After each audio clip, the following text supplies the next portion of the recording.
మంత్రాలయం కూటమి అభ్యర్థి రాఘవేంద్రరెడ్డి నామినేషన్ కార్యక్రమం అట్టహాసంగా జరిగింది. మాధవరంలోని టీడీపీ కార్యాలయం నుంచి 9 కిలోమీటర్ల వరకు భారీ ర్యాలీ నిర్వహించారు. ఈ కార్యక్రమంలో భారీ సంఖ్యలో టీడీపీ కార్యకర్తలు పాల్గొన్నారు.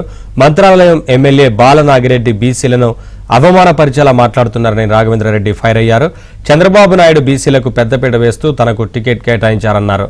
బీజేపీ జనసేన నాయకులను కార్యకర్తలను కలుపుకొని పనిచేస్తానని అన్నారు. మంత్రాలయంలో ఖచ్చితంగా గెలిచి తీరుతానని రాఘవేంద్ర ధీమా వ్యక్తం చేశారు.